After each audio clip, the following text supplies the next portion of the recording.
We're going to read verses 15, 19, and 22 through 26. It's all on the same page.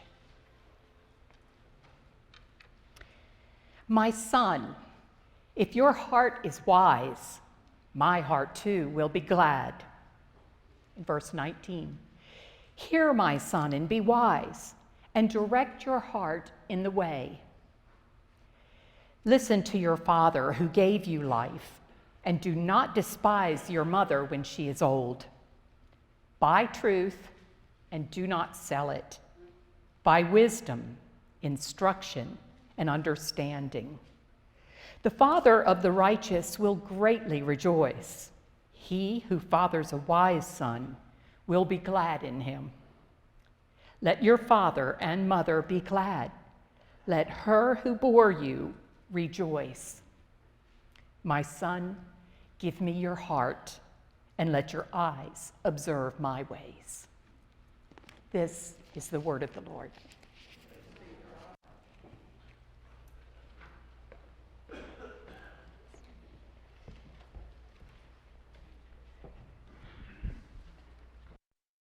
Thank you, Ruth.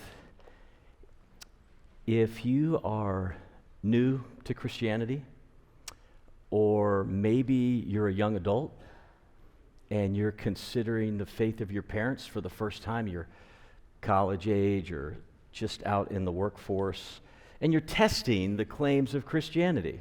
Like, is this legit? Is the Christian faith really legitimate? One of the things that I think, and maybe this will help you, is so compelling about the Bible is that it challenges our stereotypes. Everybody's, including those that rise from within the church. So, for example, maybe you've heard this. The father is the head and the mother is the heart. Have you heard this? The father's the head of the home and the mother is the heart of the home. That's the formula. Happy Father's Day. That not only is that an insult to a woman's intelligence, but it's an insult to men. Are you following me? So it's not biblically true. It's half true. Like, it's only half true. So it's not really biblically true. Yes, we do believe that fathers have been entrusted with the unique role of Christ-like headship and authority in the home. We believe that. We believe the Bible teaches that. As much as our present culture doesn't understand that, that's okay. But we do believe that. If it's not also true, though, that the fathers' hearts beat with an energy and devotion and worship like of the true and living God, then our sons and daughters will just really not be impressed with us when it comes to what matters most. In other words, Christianity is not for women and children only. A heartfelt, God-centered, like this matters, not just on Sunday, but Monday night and Wednesday morning and Friday night, a fathers, like husbands, fathers, grandfathers, who are moved, like passionately moved by God, because they have hearts too, that should be used and leveraged for the glory of God. Like you were made as a man, as a father, as a grandfather, for this verse 26, to resonate in your heart. Look at 23, 26. You were made for this. Listen. Proverbs 23, verse 26. This is the verse that got my attention for today. My son, give me your heart.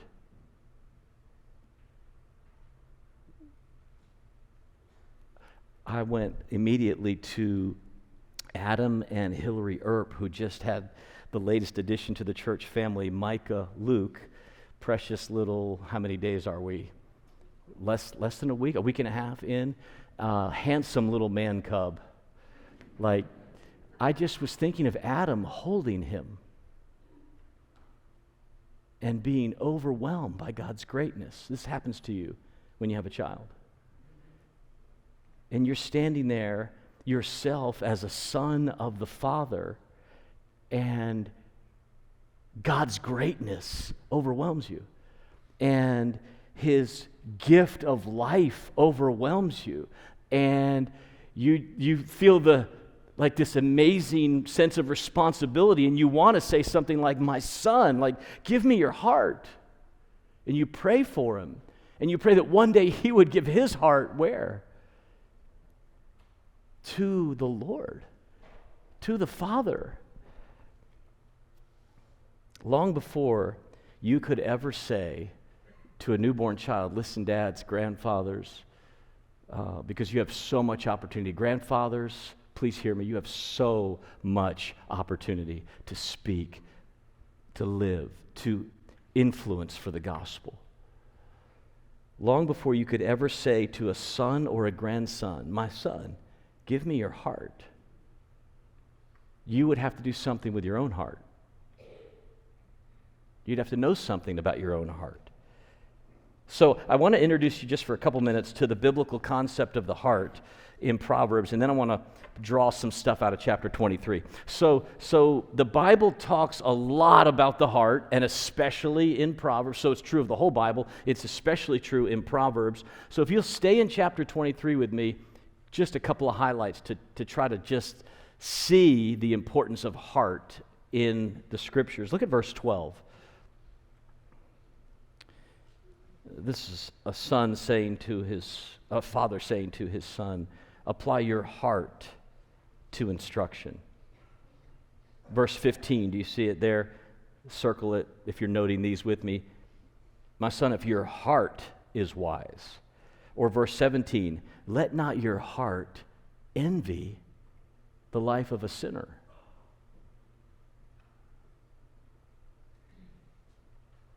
Verse 19, my son, direct your heart in the way.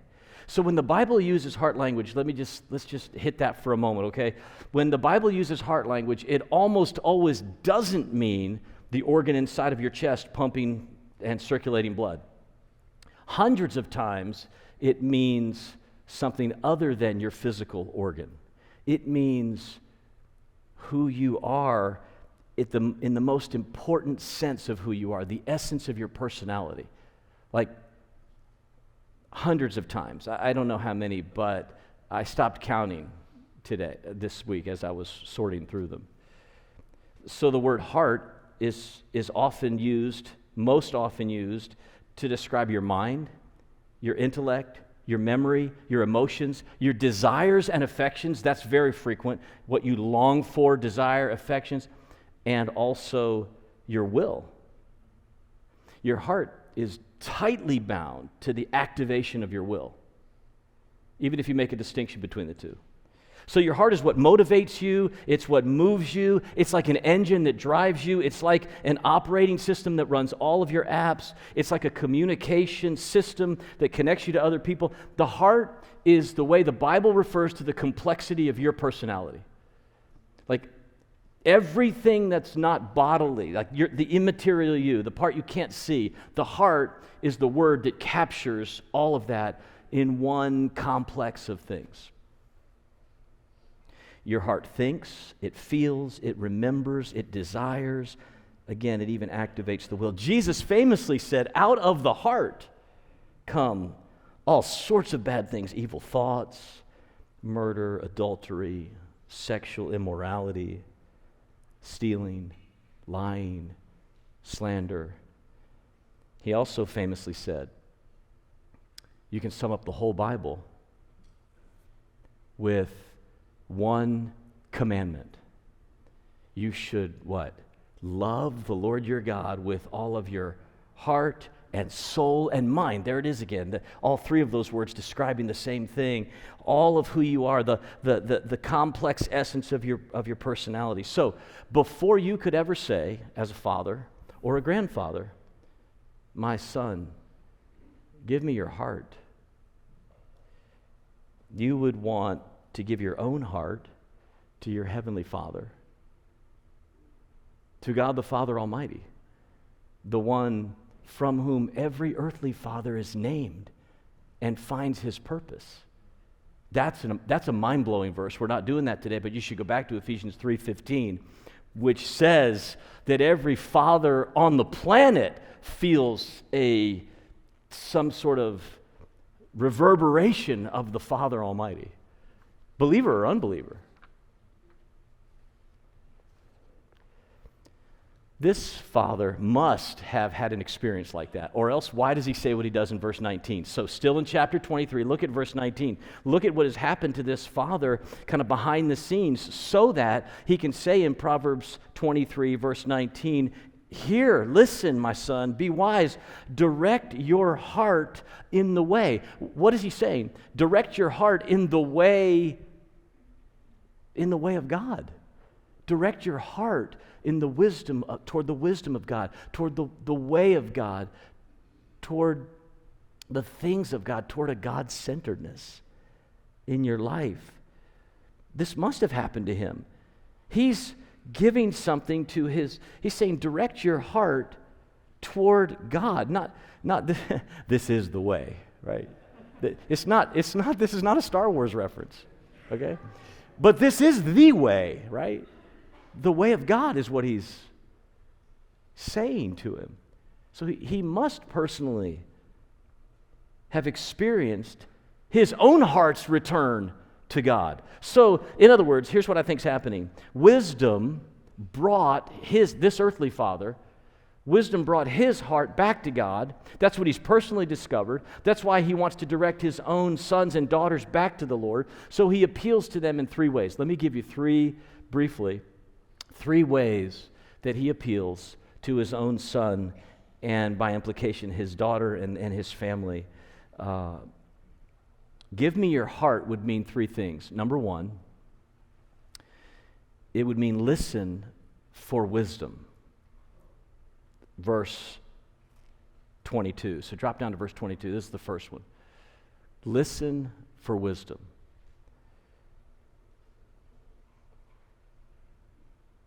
Listen to your father who gave you life, and do not despise your mother when she gets older. What's that sound like to you? Just thinking way back in the Bible. Does that sound like a commandment? 10 Commandments? Are you tracking? Listen to your father and don't despise your mother. This is an echo of Exodus, the 5th commandment, honor your father and mother, right? So it's good and right to honor your parents because they brought you into the world. They're responsible for you. You should honor them and bless them and receive their direction in your life. But do you think honoring them is sort of the ultimate goal of the 5th commandment? No, some people do, and some people teach and parent that way. And that could be a problem if you're always clamoring for respect and honor as a parent. That's not the ultimate goal.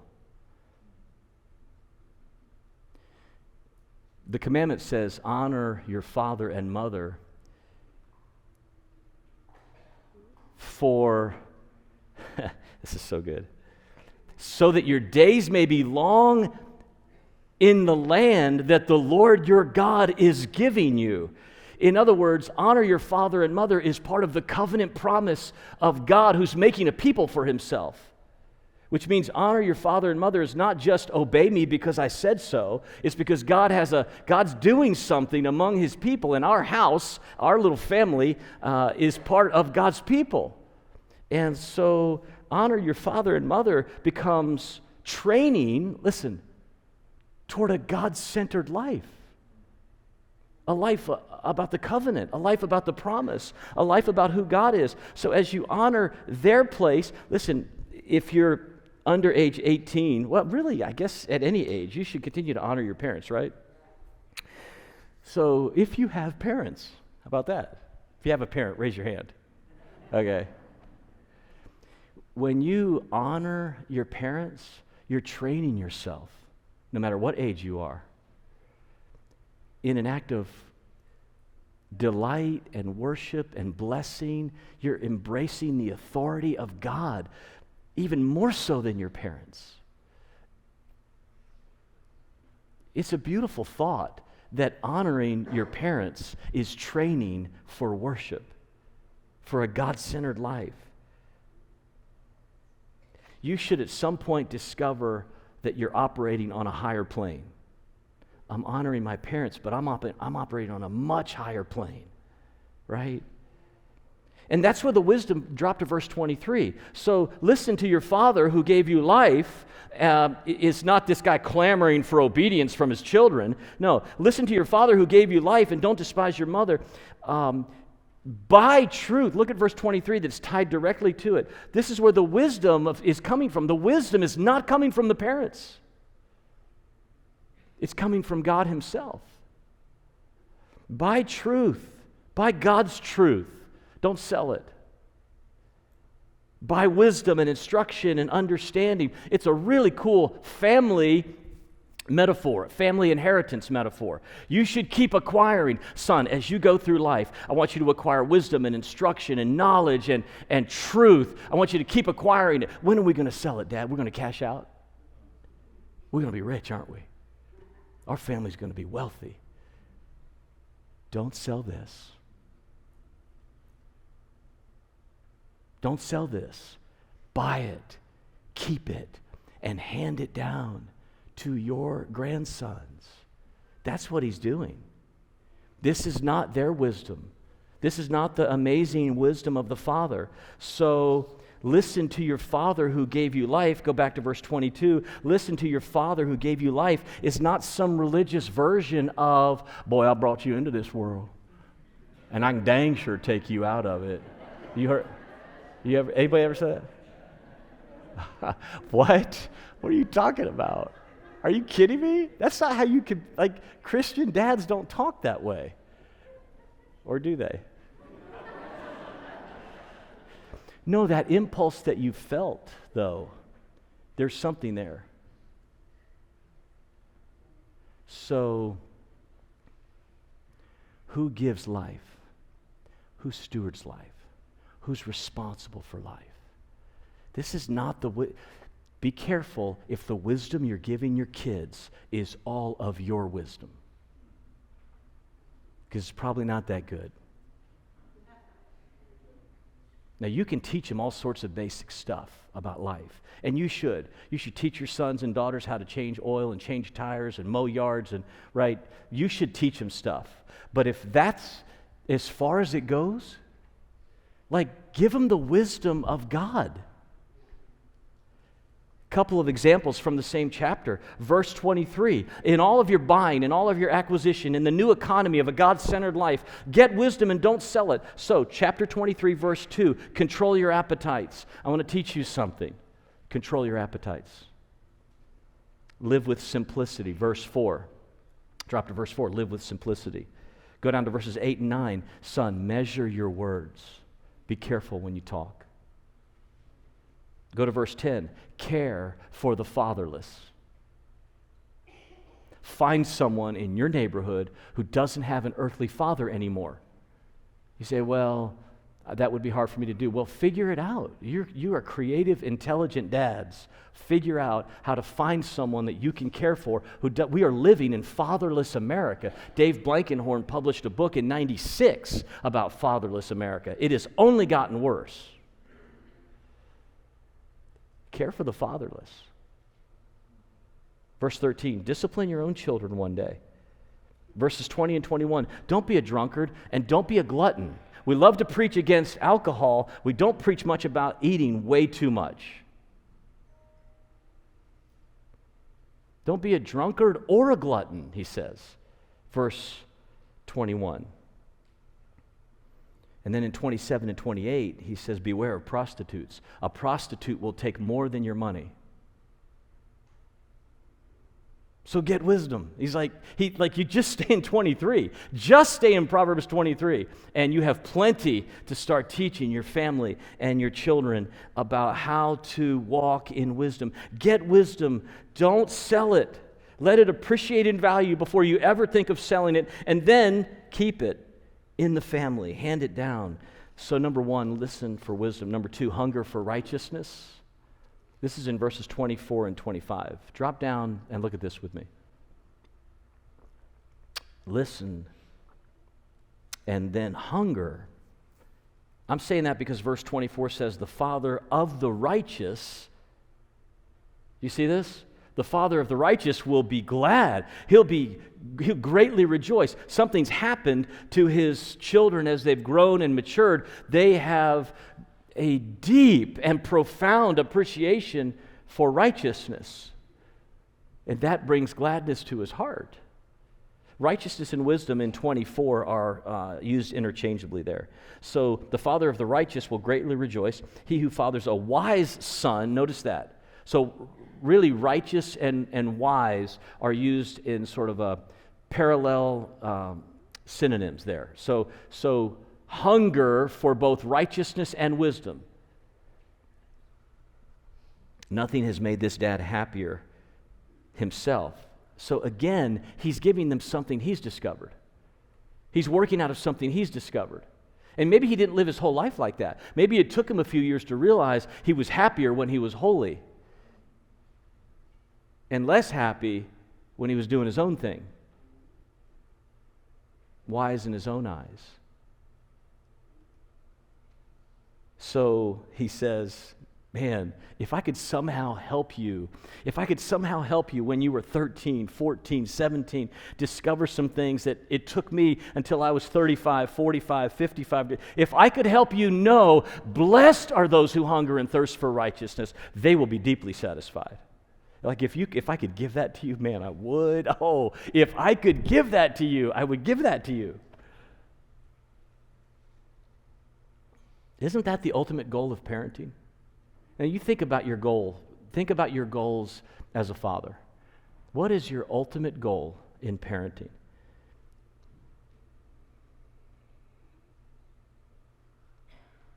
Some of you are like, just get him off the payroll, bro. Graduate him and get him off the payroll. I hear you. Say it to me. I need that. Where's the launch button? Vicky's like, no, don't touch that. I'm like, yes. Da, da, da, da, da, da, da, da. Like a video game, 2 fingers. What's the ultimate goal of parenting? The ultimate goal of parenting is for you to shepherd and lead your children to embrace a glad obedience to the Lord, a dynamic, gospel-driven, grace-saturated hunger for righteousness. If they leave your home with a grace-saturated hunger for God, like you'd be like, I'm done. What else do I need to do? I don't need to control their lives. That would be success. If you're just trying to get them through high school without someone getting pregnant, that's not a big enough goal. It's just not.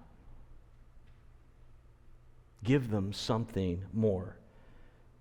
We're giving our lives, we're staying up late, we're getting up early, we're spending ourselves to cultivate a hunger for God in them. We would love for them to be addicted to Jesus, addicted to righteousness, addicted to the gospel.